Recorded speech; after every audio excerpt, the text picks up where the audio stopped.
Muslims పైన జరిగే దాడులకి వ్యతిరేకంగా ఈరోజు అనంతపురం పట్టణంలో హిందూ ముస్లింస్ భాయ్ భాయ్ అనే నినాదంతో ఈ వక్ఫ్ బోర్డు సవరణ బిల్లుని వెనక్కి తీసుకోవాలని ప్రతి ఒక్కరూ స్వచ్ఛందంగా పాల్గొని ఈ కార్యక్రమం జయప్రదం చేశారు. ప్రతి ఒక్కరికి ప్రత్యేక ధన్యవాదాలు తెలుపుతున్నాను. ఆలోచించండి, ఈ భారతదేశంలో ముస్లింల ప్రాముఖ్యత ఎంత అనేది అందరికీ తెలిసిన విషయమే. కానీ నరేంద్ర మోడీ గారి ప్రభుత్వం వచ్చినప్పటి నుంచి ముస్లింల పైన ఏదో ఒక విధంగా దాడి జరుగుతూనే ఉంది. గతంలో ఎన్ఆర్సీ అన్నారు, హిజాబ్ అన్నారు, ఆర్టికల్ 370 అన్నారు. ఇట్లా ప్రతి ఒక్క విషయంలో కూడా ముస్లింలను కించపరుస్తూ ముస్లింలు దేశం నుంచే వెళ్ళిపోవాలనే ప్రయత్నం చేస్తుంది ఈ బీజేపీ ప్రభుత్వం.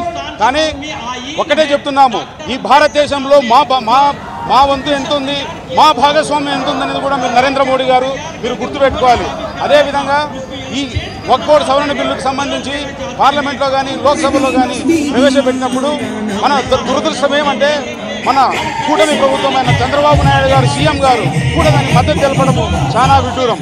ఆయనే మద్దతు తెలపకపోతే ఈ బిల్లు పాస్ అయ్యేదా? లేదు కదా.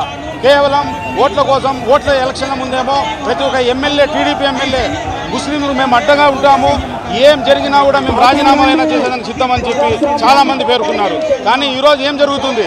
ఓటు బ్యాంకుగానే ముస్లింలు చూసుకున్నారు తప్ప ముస్లింలకు న్యాయం చేయాలని ఏ ప్రభుత్వం కూడా రాలేదు, ఏ నాయకుడు రాలేదు. కేవలం వైఎస్ జగన్మోహన్ రెడ్డి గారు మాత్రమే ముస్లింలకు అండగా ఉంటానని చెప్పి రాజ్యసభలో కూడా ఈ వక్ఫ్ బిల్లుకు సంబంధించి వ్యతిరేక ఓటు వేసిన నాయకులు వైఎస్ఆర్ కాంగ్రెస్ పార్టీ ఎంపీలు అని చెప్పి నేను తెలియజేస్తున్నాను. మరొక విషయం తెలియజేస్తున్నాను, ఖచ్చితంగా రాబోయే కాలంలో ఈ వక్ఫ్ సవరణ బిల్లుకు వెనక్కి తీసుకునేదాకా కూడా పెద్ద ఎత్తున మేము ప్రజల పక్షాన వెళ్తాము, ప్రజలతో కలిసి పోరాడదామని చెప్పి తెలియజేస్తున్నాను.